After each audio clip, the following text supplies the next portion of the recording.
Rubber গাছ দেখেছেন? Rubber গাছ, যেই গাছ থেকে রাবার হয়, গাছটাকে দেখবেন পরিচ্ছন্ন, গাছটা পরিষ্কার। যে নিজে পরিষ্কার করে সে নিজেও পরিচ্ছন্ন।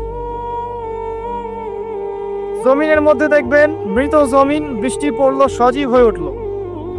সবুজ ধান ক্ষেত, এই সবুজ ধান ক্ষেতটা আপনার যৌবন, আস্তে আস্তে ফসল হবে। এই ফসল হওয়ার টাইমটা হচ্ছে আপনার পৌরত্ব। এরপরে ফসলটা কেটে ফেলা হবে। এই ফসলটা আপনার ভালো কাজ, আমলে সালেহ, এটাকে রেখে দেওয়া হবে। বাকিটাকে হলুদ বর্ণের যে খড়কুটা, এটাকে জ্বালিয়ে দেওয়া হবে। এই যে ধান গজালো, একটা সিজন গেল, এর মধ্যে আপনার দুনিয়ার জীবনের হায়াতের রূপকথা আছে। জি, পাহাড়কে দেখেন, পাহাড় বিশালতা নিয়ে দাঁড়িয়ে থাকে। ওর গায়ে যতই ঢিল মারেন, লাথি মারেন, সমালোচনা করেন, সে নড়বে না তার জায়গা থেকে, থাকবে। সে ওর জায়গায় স্থির থাকবে, কিন্তু সে শান্ত থাকে, সে চিল্লাফাল্লা করে না। তাই যারা সাহসী বীর, তারা বেশি কথা বলে না, শান্ত থাকে। যারা পাহাড়ের মধ্যে দৃঢ়, ওরা বেশি কথা বলে না। সাগরকে দেখেন, বিশাল সাগর, কক্সবাজারে যান, সাগরকে বিশাল সাগর গর্জন করছে, ভিতরে অনেক সম্পদ, অনেক মাখলুক আছে। আপনি সামনে গিয়ে দাঁড়ান, বিনয়ের সাথে আপনার পা ধুয়ে দিবে, কোনো অহংকার করবে না। প্রতিটা সৃষ্টি আল্লাহ পাকের এক একটা মেসেজ দেয়। ঠিক মেয়ে মানুষও একটা মেসেজ দেয়। কি মেসেজ?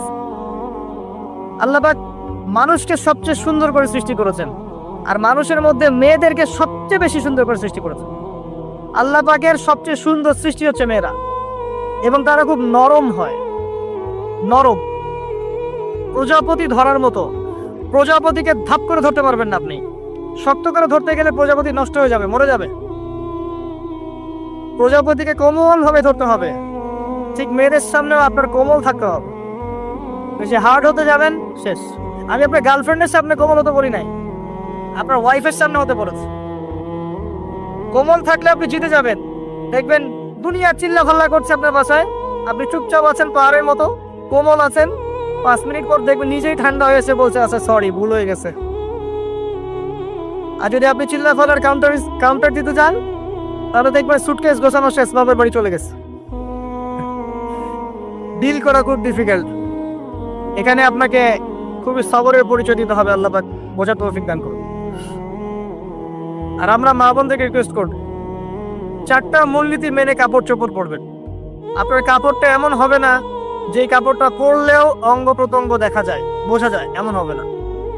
কাপড়টা এমন হবে না এত টাইট ফিটিং যে আপনার অঙ্গের উঁচু নিচু অবয়ব বোঝা যায়, এমন হবে না।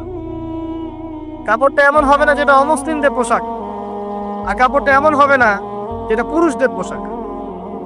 এই মূলনীতিগুলো মেনটেন করে কাপড় পরবেন ইনশাআল্লাহ। এছাড়াও মেয়েদের কথায় পর্দা আছে, চলনে পর্দা আছে, ওঠা বসায় পর্দা আছে। নামাজ পড়ার সময় তাদেরকে কিছুটা শালীনভাবে নামাজ পড়তে হয়। তাদের চোখের দৃষ্টির মধ্যে পর্দা আছে। এগুলো কে শিখাবে এখনকার মেয়েদেরকে?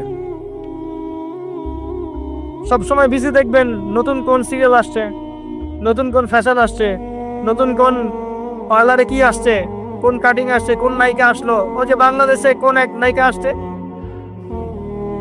তাই নিয়ে মিডিয়াতে এমন তোলপাড়, মনে কি নাকি একটা অবস্থা। আল্লাহর কাছে তোমার কি মূল্য আছে হে? আল্লাহর কাছে তোমাদের কি মূল্য আছে? তোমরা কি 5 ওয়াক্ত নামাজ পড়ো? তোমরা কি পর্দা করো? তোমাদের মধ্যে হায়াবোধ কিছু আছে? তোমরা মানুষকে ভালো কিছু শিখাও, সমাজকে ভালো কিছু দাও, শালীন কিছু দাও। আল্লাহর কাছে তোমাদের কি মূল্য আছে? নবী সাল্লাল্লাহু আলাইহি ওয়াসাল্লাম তো জাহান্নাম দেখে এসে এই কথাটাই বলেছেন, আমি জাহান্নাম দেখে আসলাম, সেখানে বেশিরভাগ অধিবাসী হচ্ছে মেয়ে, নারী। কি কারণ? তারা এমন কাপড় চোপড় পরে বাইরে ঘুরতো, যেই কাপড় পরেও তারা নগ্ন থাকতো। আমি কি ব্যাখ্যা করতে হবে? আপনি দেখতে পারেন না? এবং তারা স্বামীর সাথে কুফরি করত। সারা জীবন স্বামী যদি তাদের ভরণ পোষণ দেয়, ভালোবাসে, মহব্বত করে, তাদের জন্য জীবনটা ক্ষয় করে ফেলে, এক পর্যায়ে গিয়ে বলবে সারাটা জীবন তোমার কাছে কিছুই পাইলাম না। বাস্তব। এগুলোর কারণে মেয়েরা বেশি বেশি জাহান্নামে যাবে, এবং তারা মানুষ মারা গেলে মাতম করে, বুক পিঠ চাপড়ায়, এই কারণে যাবে। এবং তর্ক লাগলে অভিশাপ দেবে, সেই কারণে যাবে। আল্লাহ পাক আমাদের মা বোনদেরকে হেফাজত করুন। তবে একটা হাদিস আছে সুসংবাদের। নবী সাল্লাল্লাহু আলাইহি ওয়াসাল্লাম বলেছেন, একজন নারী যদি 4টা কাজ করতে পারেন, জান্নাতের যে কোনো দরজা দিয়ে ইচ্ছা প্রবেশ করতে পারবেন। 1 নাম্বার 5 ওয়াক্ত নামাজ, 2 নাম্বার রমজান মাসে সওম, 3 নাম্বার আপনার লজ্জাস্থানের হেফাজত অর্থাৎ খাস পর্দা, এবং 4 নাম্বার আপনার স্বামীর আনুগত্য। ফ্যামিনিস্ট আকীদার মেয়ে হলে আনুগত্যকে দাসত্ব মনে করে, স্বামীর আনুগত্যকে তারা দাসত্ব মনে করে। স্বামী কে? স্বামীর সম্মান বোঝেন আপনি? স্বামী কে? যার ব্যাপারে নবী সাল্লাল্লাহু আলাইহি ওয়াসাল্লাম বলেছেন, আমি যদি আল্লাহ ছাড়া অন্য কাউকে সেজদা করতে বলতাম তাহলে মেয়েদেরকে বলতাম তারা যেন স্বামীদেরকে সেজদা করে। আপনাকে আমি কিভাবে বুঝাবো স্বামী কে, স্বামীর মর্যাদা কোথায়? এগুলো কি ইসলাম মেয়েদেরকে ডমিনেট করছে এগুলো দিয়ে? কেন? এই স্বামী আপনার জন্য সারাটা জীবন ক্ষয় করে ফেলে। একটা চোর পর্যন্ত, একটা চোর, একটা করাপ্টেড মানুষ, দুর্নীতিগ্রস্ত মানুষ, সে চুরি করে দুর্নীতি করে এনে বাচ্চাকে খাওয়ায়। একটা ধর্ষক পর্যন্ত ওর মেয়েকে আদর করে। পুরুষ মানুষ কি জিনিস কেমন করে বুঝবে? সারাটা জীবন ক্ষয় করে ফেলায়।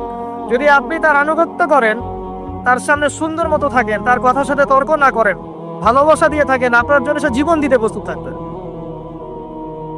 এরকম পুরুষ মানুষ আপনার থেকে কেউ চোখ তুলে তাকে চোখ তুলে ফেলাবে, এরকম পুরুষ মানুষ। আর এখন তো পরিস্থিতি ডিফারেন্ট। বাসায় পুরুষ বাইরের ছেলের সাথে ফোনে প্রেম হয়ে গেছে, পালাই চলে গেছে, বিয়ে করে ফেলছে। দেখবেন বাসায় স্ত্রী আছে, বাইরের মেয়ের সাথে প্রেম করে বিয়ে করা শেষ। বিয়ে করলে সমস্যা নাই, ব্যভিচার করে ফেলছে, বিয়ে সে করতেই পারে, সে যদি সমতা রক্ষা করতে পারে, সেটা তার ডিফারেন্ট ইস্যু, এটা অন্য ইস্যু।